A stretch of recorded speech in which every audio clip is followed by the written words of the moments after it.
Here at AGBT, we're asking the question, how do you measure tumor genes in circulating free DNA?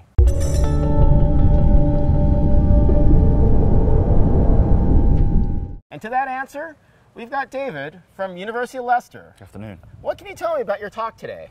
Okay, so my talk was focused on using the Ion Torrent platform for analysing cell-free DNA. And what we tried to do is analyse somatic variants that occur in cell-free DNA in genes that drive tumour progression. Yes. And also looking at copy number variation as well, because that's a big driver of breast tumour progression. Sure. And as far as then the variable nature of that signal, I mean, DNA has a certain half-life, right? Yeah, It gets cleared. Absolutely, yeah. And then also in terms of fragmentation, Yeah. as it's sort of, it's disappearing. Yeah, I mean, the general concept, there's variable results. Some say that cell-free DNA is cleared in a matter of hours. Some say it's days. It depends whether they're contained within nucleosomes and there are all sorts of different things. But what is clear is that it's heavily fragmented and it's very messy. Yes. So any technology that is used at the minute, it can be quite challenging to analyse it and get very specific and very good quality data from that. And you mentioned in your talk that it's on the order of nanograms. Yes, is that correct? absolutely, yeah. It depends on how far the tumour, or how big the tumour burden is and how far it's progressed. Sure. But when you're looking particularly at the early stages, the yields of cfDNA that you can get are anything from half a nanogram to 10 nanograms. So did you use then the Ion AmpliSeq cancer hotspot panel? The initial experiments that we performed in our lab used that as a basis and a starting point to do that, purely because you only need 10 nanograms of DNA. So, and we got very encouraging results from that. We could go down to a limit of detection of about 5% of a variant using that hotspot panel. So from that we progressed, because the cancer hotspot panel, as good as it is, for breast tumours, a lot of the genes that are on that panel are just redundant. We don't see mutations in them at all.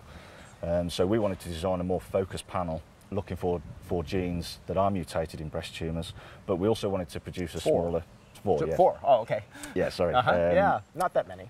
Yeah, not that many, but we also wanted to produce a very focused panel to give us very high specificity and very high sensitivity to get down to that lower frequency of below 3% if possible, and we've managed to do that. So you've been able to go down to 3%?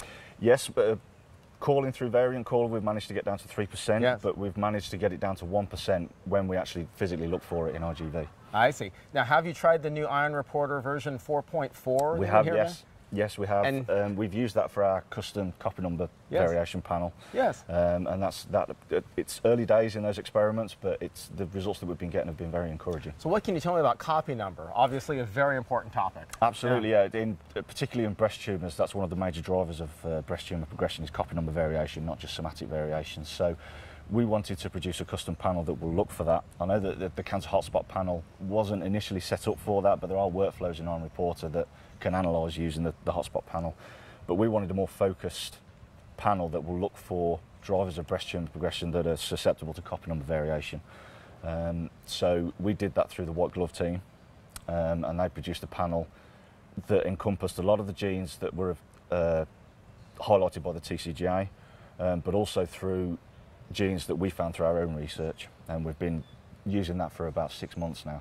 And how would you describe that white glove service? I understand it's basically a custom service to assist with the design of panels. Yeah, so I went through Freddie Sharkey. There are a number of, when designing a targeted panel for copy number variation, there are a number of stipulations, a number of conditions that need to be taken into consideration. So I basically went to Freddie Sharkey and said, please help. Yes. And he referred it straight through to the white glove team, and they turned it around in about 2 weeks. Oh, that's great. So yeah, it was great. That's great. Well, thank you very much for a very interesting talk today. My pleasure, thank you. Yes.